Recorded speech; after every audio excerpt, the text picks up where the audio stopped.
গোপালগঞ্জে যাব, স্বৈরাচারের যে এখনো চিহ্ন বাংলাদেশের মাটিতে আছে তা মাটির সাথে মুছে দেব আমরা। জুলাই আন্দোলনে শহীদ ছাত্রদের স্মরণে ঢাকা বিশ্ববিদ্যালয় ছাত্রদলের স্মরণ সভা, যেখানে প্রধান অতিথি বিএনপির মহাসচিব মির্জা ফখরুল ইসলাম আলমগীর। পরিকল্পিতভাবে গণতন্ত্র যেন বাংলাদেশে ফিরে না আসে সেজন্য একটি দল কাজ করছে বলে মন্তব্য করেন মির্জা ফখরুল। 1971 সালের যে স্বাধীনতা যুদ্ধ, পরবর্তীকালের যে স্বাধিকারের জন্য স্বৈরাচারের বিরুদ্ধে যে আন্দোলন, সবকিছু করে এই যে সংগ্রাম, এই যে গণ অভ্যুত্থান, এটা আমাদের কিন্তু একটা সম্পূর্ণ নতুন একটা সম্ভাবনার দ্বার খুলে দিয়েছে। নতুন বাংলাদেশ নির্মাণ করবার আমাদের নেতা যারা তারেক রহমান সাহেব সম্পূর্ণ নতুন করে স্বপ্ন দেখাচ্ছেন। আজকে নয়, 2016 সালে দেশের বেগম খালেদা জিয়া ভিশন 2030 দিয়েছিলেন রেইনবো নেশন তৈরি করার জন্য। সেখানে তিনি আজকের এই সংস্কারের কথাগুলো, যারা এখন এই কথাগুলো বলছে, আমাদের পণ্ডিতেরা, কেউ আমেরিকা থেকে, কেউ যুক্তরাষ্ট্র থেকে, বিভিন্ন জায়গা থেকে, ইউনিভার্সিটি থেকে পাশ করে এসছেন, এই কথাগুলো তখন দেশের তৈরি খালেদা জিয়া ভিশন 2030 বলেছিলেন।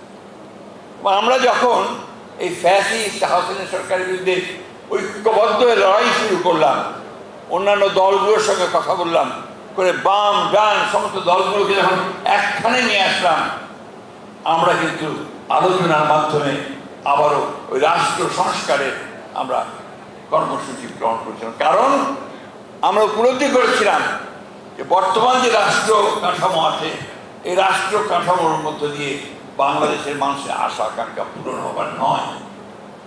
সেই জন্যেই আমরা সেই 31 দফা কর্মসূচি দিয়েছিলাম। বন্ধুরা, খেয়াল করে দেখবেন যে 5ই আগস্টের পরে, ওদের সম্ভবত 7ই আগস্ট, আমরা একটা জনসভা করেছিলাম পার্টি অফিসের সামনে, তাই না? সেই 7ই আগস্টে আমাদের সব শেষে ভাষণ দিয়েছিলেন আমাদের দেশনেত্রী বেগম খালেদা জিয়া। হাসপাতাল থেকে 4-5টা লাইন বলেছিলেন। কি বলেছিলেন? যে প্রতিশোধ নয়, প্রতিহিংসা নয়, বন্ধুত্ব, ভালোবাসা, সৌহার্দ্য দিয়ে আমাদেরকে আবার নতুন জাতি গঠন করতে হবে। আমাদের নেতা তারেক রহমান সাহেব ওই একই কথা বারবার বলেছেন যে আসুন আমরা ভুলে যাই, আমরা নতুন করে আবার স্বপ্ন দেখি এবং সেই স্বপ্নকে বাস্তবায়িত করি, একটা সত্যিকার থেকে সমৃদ্ধ বাংলাদেশ গঠন করবার। বছর পার হয়ে গেলেও এখনও জুলাই যোদ্ধাদের চিকিৎসা করতে না পারা সরকারের চরম ব্যর্থতা বলেও মন্তব্য করেন বিএনপির মহাসচিব। প্রতিনিয়ত কাজ করছেন যে কিভাবে বাংলাদেশের এই একদম মোকলা হয়ে যাওয়া অর্থনীতি, চুরি ডাকাতি করে, লুটপাট করে যাকে শেষ করে দেওয়া হয়েছে, তাকে কি করে ট্রেনে করা যায়। তিনি প্রতিদিন কথা বলছেন অর্থনীতিবিদদের সঙ্গে, দেশের বাইরে যারা প্রখ্যাত অর্থনীতিবিদ আছেন তাদের সঙ্গে তিনি কথা বলছেন। কি করে গ্রামের আমার সেই খেটে খাওয়া মানুষগুলোকে মুখে একটু হাসি ফোটানো যায়, তার জন্য সেচের ব্যবস্থা, বীজের ব্যবস্থা, পানির ব্যবস্থা কি করা যায়, তার জন্য তিনি কাজ শুরু করেছেন। ফার্মার্স কার্ড তৈরি করেছেন, যাতে করে ইতিমধ্যে তৈরি করে ফেলেছেন, যাতে করে ভবিষ্যতে জনগণ যদি আমাদেরকে ভোট দিয়ে ক্ষমতায় নিয়ে আসে, আমরা জনগণের কাজ করতে পারি। কি করে বস্ত্র শিল্পকে টেনে তোলা যায়। বন্ধুগণ, আপনারা তো গর্ব করতে পারেন, এই দেশে যা কিছু মহান অর্জন হয়েছে বিএনপির হাতে। কারণ 1971 সালে যে স্বাধীনতা যুদ্ধ হয়েছিল, বাংলাদেশে যে স্বাধীনতা ঘোষণা করা হয়েছিল, সেদিন যিনি ঘোষণা করেছিলেন তিনি আমাদের দলের প্রতিষ্ঠাতা শহীদ প্রেসিডেন্ট জিয়া রহমান। আপনি গর্ব করতে পারেন যে একজনের শাসন ব্যবস্থা বাকশাল থেকে তাকে সামনে নিয়ে এসে যে প্রথম যে রাজনৈতিক সংস্কার করা হলো, একটা মুক্ত একটা রাজনীতি, একটা বহুদলীয় গণতন্ত্র, এটা কিন্তু শহীদ প্রেসিডেন্ট জিয়া রহমান করেছিল। সেদিন তিনি সমস্ত সংবাদপত্রগুলোকে স্বাধীন করে দিয়েছেন। যে আমাদের ভাইরা আছে এখানে আপনারা না কেন, একটা ছিল না, সব বন্ধ করে দিয়েছিল শেখ মুজিবুর রহমান। মাত্র 4টা সরকারি পত্রিকা চালাচ্ছিল, মৌলিক অধিকার চলে গিয়েছিল। এই কথাগুলো বারবার বলতে হবে, কারণ ওই ফ্যাসিস্টরা তারা এই দেশকে ওইভাবেই বরাবর চিন্তা করেছে, দেশকে তারা এইভাবে গোলাম বানিয়ে রাখতে চেয়েছে। বন্ধুগণ, একটা কথা আমাদের মনে রাখতে হবে, এরপরে দেশনেত্রী বেগম খালেদা জিয়া সংসদীয় গণতন্ত্র নিয়ে এসেছেন। দেশনেত্রী বেগম খালেদা জিয়া আমাদের অনেক আপত্তি সত্ত্বেও শেষ পর্যন্ত জনগণ যেহেতু চায়, আমরা তত্ত্বাবধায়ক সরকারের বিধান চালু করেছিলাম।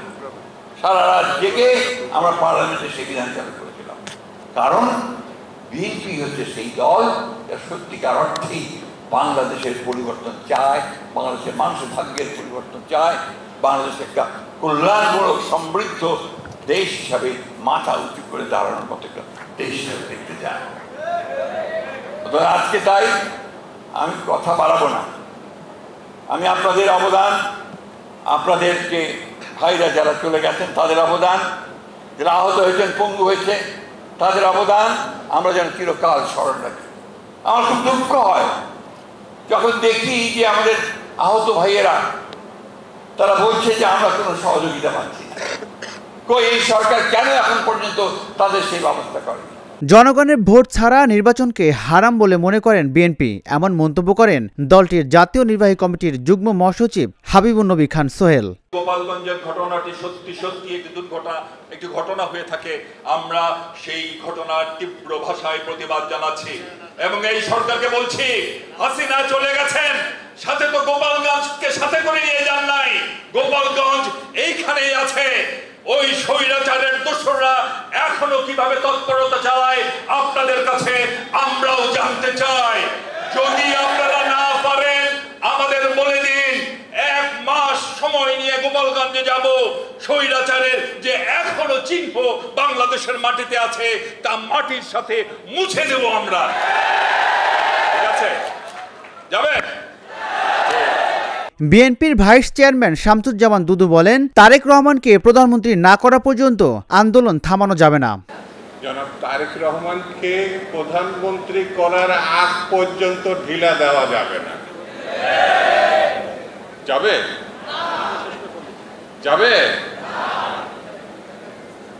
কাজ ধৈর্যের সঙ্গে দেখছেন না চারিদিকে। এই যে আমাদের রিপন যেটা বললো, ষড়যন্ত্র, আমান যেটা বললো, ষড়যন্ত্র কিন্তু বন্ধ হয় না। নানান ওসিলায় নানান ভাবে এই ষড়যন্ত্র করা হচ্ছে। আমরা জানতাম কেউ মারা গেলে, যেটা রিপন ব্যাখ্যা করে বলেছে, সে আমাদের কর্মী, যুবদলের কর্মী, সরকারের কাছে কৈফিয়ত চাবে, কৈফিয়ত চাচ্ছে আমাদের তারেক রহমান সাহেবের কাছে, বিএনপির কাছে। 150 বছর ধরে এরা রাজনীতি করে।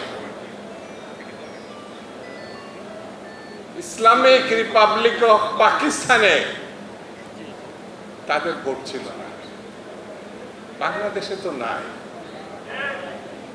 এদের নাম বললে এরা আবার কষ্ট পায়।